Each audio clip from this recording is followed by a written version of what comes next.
Hey, how's it going, everyone? Thanks for joining me on another episode of the Music Reviewer Podcast. My name's Josh, and thanks for joining me on today's episode. Today's episode is going to be covering the latest album by the post-hardcore band Movements, and the name of the album is titled No Good Left to Live. I believe this is episode 31. And just before we get started, I want to let everyone know there was an episode of Best and Worst Track of the Week that dropped a few days ago, covering the week of September 26th. I thought that week was, okay. It was basically a baby album bomb, I'd call it, by Young Boy Never Broke Again, which oddly enough he was on the news today for something, but I won't go into that. Anyways, his album Top had a few singles in there. I guess I'll go ahead and tell you a little bit more. The best and worst track came from that project. If you're interested in that episode, go ahead and check it out. Also, the previous album review was over Everything's latest album, Reanimator. I thought that was a pretty decent project too. If you're interested in that album or band, check out the album. Also, check out the review if you have some time. And then also, if you're joining me for the first time, welcome to the podcast. I am on most streaming platforms such as Spotify, Apple Podcasts, Google Podcasts, Overcast, TuneIn. It's basically all the mainstream ones. Also, YouTube. If you're on YouTube, go ahead and leave some feedback if you're feeling it or if you're not feeling it. Leave a like and subscribe maybe if you want to hear some more episodes. But other than that, let's go ahead and get started on this episode. So like I said at the beginning, this album is titled No Good Left to Live. It was released on September 18th by the band Movements. If you're not familiar with the band Movements, they're a 4-piece post-hardcore band from Orange County, California, that formed in 2015. And I guess I'd struggle with the genre post-hardcore with this band. Yeah, they do fit the mold. If Warped Tour was still around, they'd definitely be in that scene. They were in that scene, I think, up until the very last Warped Tour not too long ago. But there's just something about them that doesn't really commit to the whole post-hardcore thing, and it's just a genre, so it's not that serious or big of a deal. But I was just, kind of observing that when I was listening to this band, and I'd say they lean more on like the indie rock emo side of things, which a lot of bands have been doing, I guess, in the 2010s that are in this post-hardcore genre. I think some that come to mind would be Turnover, Title Fight, among others. Those are just a couple of them, named a few. And really the reason why Movements kind of intrigues me a little bit more too is like those bands, Title Fight and Turnover, they kind of delve into like the dream pop aesthetics of this genre. And one could even say that if they even committed a little bit more, they would be a full-on dream pop act. Their music is very subdued at times, mid-tempo, more keen to promoting like sounds and aesthetics and sonics, which is huge in like the shoegaze dream pop side of things. But that, like I said, this is just genre, like arbitrary, meaningless stuff if you really want to get to it. But I just found it interesting that this is their main classification on Wikipedia. And then also, according to Wikipedia, good old Wikipedia, they were signed to Fearless Records after putting out just one live show in 2015, the year they performed. That is pretty rare. Most bands really have to gain an organic following or have some industry connections to get a signing, especially a label like Fearless. I don't really know the story behind that. That just seems a little too good to be true after one show. I guess I could have done some more research and looking into that, but in the overall grand scope of things, it doesn't really affect the music. But anyways, after getting signed, the band released their first EP titled Outgrown Things in 2016. I guess in 2016, I had no, idea Movements was even a band, I'll be honest. So, no, I have not listened to that EP, but it's okay because I listened to everything, or all their full-length albums thus far, which is only 2. But anyways, that soon followed by their debut album, Feel Something, in 2017. I'd say in 2017, that sounds about right when I first was introduced to Movements. And in 2017, I remember being introduced to the band by a friend slash bandmate at the time that happened to be a guitarist in a band that I was performing in. He was a very outspoken proponent of this band, and I know I shared some similar tastes to him, so I go and checked it out. And the band left me intrigued. I wasn't completely enthralled by them, but I could see why the band was being praised. Their debut album didn't seem like a huge divergence either from this new album when I went back to listen to it. I appreciate parts of the album, like the acoustic ballad Fever Dream, quite a bit, mainly because it seemed to play to the songwriting strengths of the frontman Patrick Miranda. It had a stripped down nature to that track that seemed to fit him quite well in that context, where he didn't really have to protrude his voice too much. He does kind of have a nice character to his voice when there's more of a soft, less belty nature to it, if you will. There's also some spoken word styles that do come on this album, like on the track Suffer Through, which paints their obvious La Dispute or Touche Amore influence, which I thought was pretty cool too. Those post-hardcore bands are quite influential, and it's kind of cool to see bands show up that are kind of taking over, or not taking over, but just kind of, using their ideas. And I did enjoy the track. I did enjoy that track, Suffer Through. Also, the track Under the Gun points out even more obviously their Touche Amore influence with these more shouty vocal styles and kind of these clean minor guitar riffs that are played on the track. Overall, I was quite indifferent on the debut album, honestly, and I guess No Good Left to Live can be considered their new album somewhat of an improvement. I don't know how much of a significant improvement it is, but I found it to be at least an improvement. Starting with the track In My Blood. This track has a gloomy and morose mood to it. This theme is incorporated in just about every single track. This album is a sad, depressing album. The track relies on some like loose and effects soaked guitar textures that do color the track quite well with this tranquil nature. They do sometimes feel a little one-dimensional though, so I'd say the track kind of just has one thing going on and they're really hammering it on. But I do love the drum work on this track that is displayed about halfway through.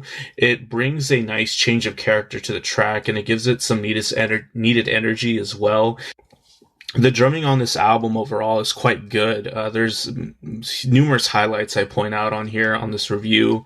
That's just the first one. And also on this track, I do get reminded of like some sonic aesthetics that we saw on Title Fight's Hyperview. I think their latest album that was released a few years ago. The similarity makes it quite apparent on what Movements is like going for on this album. I'd say this is definitely reoccurring as well. And I think that also I'd like to point out in My Blood that I think the vocals are an improvement from the last album as well. The front man here, Patrick Miranda, seems to be more comfortable singing in just about any fashion he wants. There's a lot of the soft and subdued vocal styles along with like the more aggressive vocal styles that he just sounds better on. And also there's some more rhythmic nuance compared to like a lot of the stuff we heard on Feel Something. I just think rhythmically the album sounds more interesting and they just incorporate a lot more rhythmic ideas overall. The next track, Skin to Skin, is actually pretty good as well. It is an improvement from the opening track. It was also a single, the second single that was released. The guitar work overall has more character. There's some conversational bits that play off on the vocal lines that are featured in the verses. I thought those parts were nice. I also dig the delayed, colorful, bubbly guitar riff that is featured in the verses as well. The drum track here continues to impress me as well. It features like this choppy style with some interesting rhythmic ideas. And it somehow reminds me to like the style of like which the 1975 drummers plays. This track is pretty much captivating all throughout. It's not bad. It's probably one of my favorite tracks on this album. And then we get a kind of like a change of pace here with the third track, Don't Give Up Your Ghost. This is the first single that was released on this album, I'm quite certain, that had that animated music video. This track features kind of like a light piano track here that I don't necessarily mind hearing. I think it's good that they incorporated more textures in here. It's different. The track does feature like an abrupt transition to the chorus the first time around. That can feel a little unnatural if you're not ready for it. I do appreciate the more sensitive and emotionally driven vocal performance here by the frontman. So again, the vocals are an improvement. He does sell it a little bit better.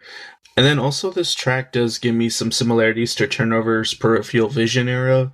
I thought this album kind of has some hints of that as well. But also here is when I'm first hearing some intriguing bass work here, where it sounds quite prominent and bright, and I do dig that. It's an interesting track overall. The next track, Tunnel Vision, I'd say is kind of where I start seeing some issues I had with the album. First of all, I love the distorted and dirty bass tone that's featured here. It speaks quite well overall in the mix, and the track also features some more heavier guitar tones that I don't mind either. However, when we get into like the songwriting aspects of this track, there's a buildup that leads to the chorus that I don't exactly think pays off. I find myself enjoying the other elements of the track much more, such as the bridge or the verses. And this is mainly because the chorus just sounds pretty typical of what you'd expect to hear from just about any post-hardcore band. And it lacks the attention to detail that you'd get from most Movements tracks, where each part kind of feels quite unique to the band. And I'm just not a fan of where this track went stylistically. And then on the track Garden Eyes, I didn't think too much of it as a highlight other than I noticed this was almost on the cusp of sounding like a dream pop song, especially with the reliance of these dreamy guitar tones that mesh with like these more poppy songwriting styles. It just doesn't fully commit to this dream pop thing, which isn't necessarily a bad thing. There might just be some internal conflicts with what's being presented overall on this track, with these more traditional post-hardcore elements being thrown in, such as the vocals, which keep this very clean and belty nature throughout the track. However, that obviously doesn't quite fit in with that dreaminess, that dreamy aesthetic. So I just feel like the song maybe was just a little conflicting overall. It wasn't a bad song though. It just had some, I guess, interesting dynamics to it. And then we get to the next track here, 12 Leagues.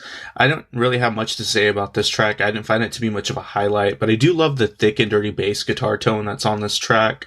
I find it to be another bass highlight, especially with how the bass fits in quite well with its syncopated and groovy nature. I thought that was a fun aspect of the track. But other than that, I didn't feel the track was much of a highlight.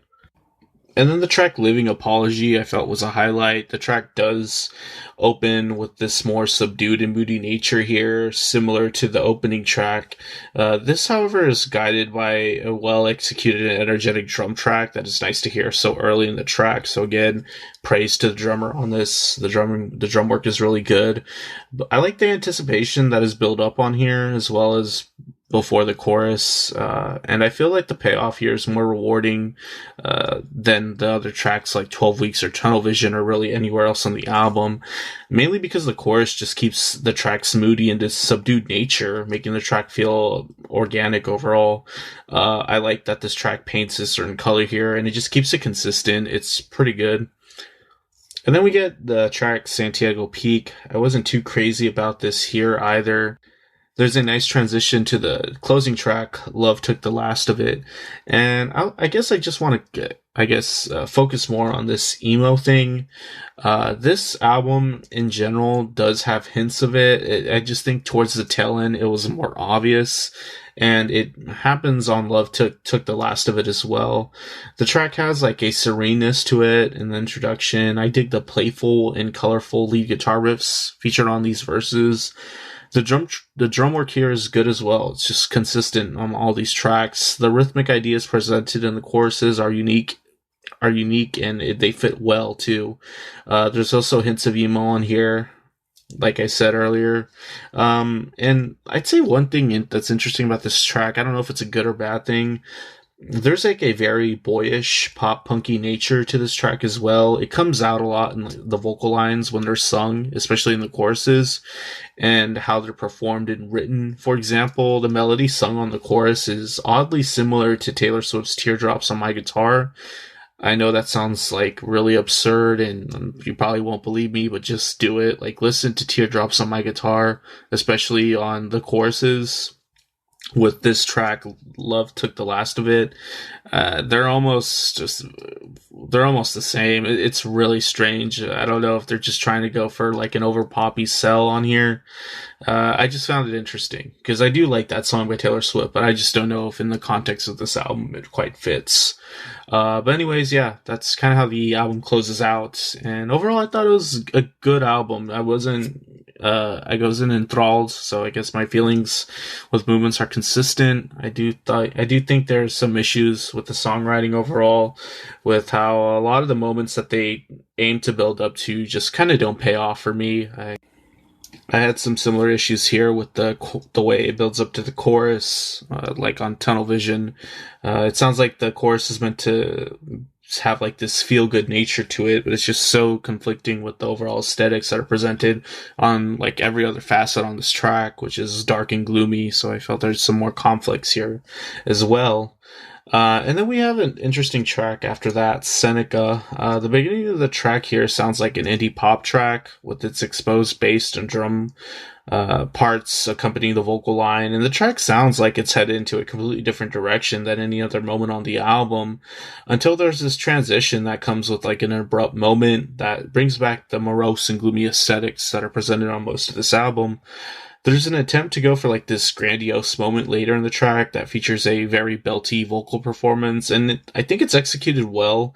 I didn't like it at first, but after a few listens, it grew on me, and I think it's the best part of that song. However, to me, the track just sounds like a different variation of all the other tracks presented on this project, with just maybe more personal lyrics.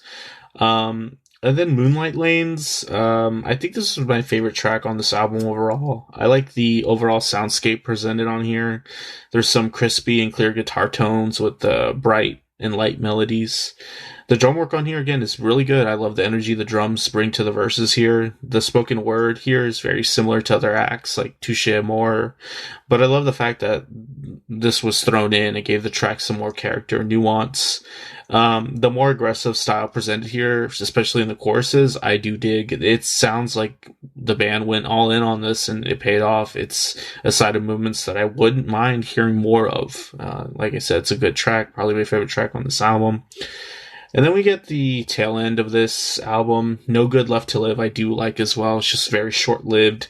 It's a down-tempo track that is structured around like a rich piano instrumental, and it sounds good. I appreciate the production on here.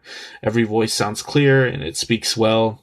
There's a hint of emo on here as well, and I dig this. A majority of the material is just more captivating when they're going for this one-dimensional sound where it's very dark and gloomy. But I feel like when it kind of diverges from that, that's when we hear some weaknesses. But that's just my opinion. Don't take it too seriously. Overall, I'm feeling a 6 out of 10 on this album. I think if you like the band Movements, you'll probably like this album. Definitely, maybe a little bit more than I did.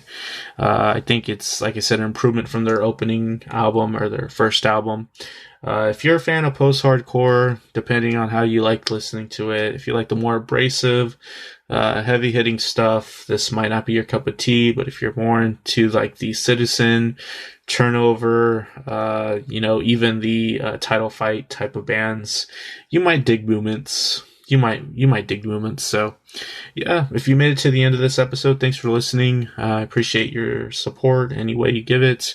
Like I said, if you stream the music reviewer on YouTube, if you have any feedback to give, I'm all ears. But yeah, I'll be reviewing some more music soon. To take a look out for another best and worst track of the week out. In the end, sometime at the tail end of the week too. But yeah, take care of yourselves. I'll see you later.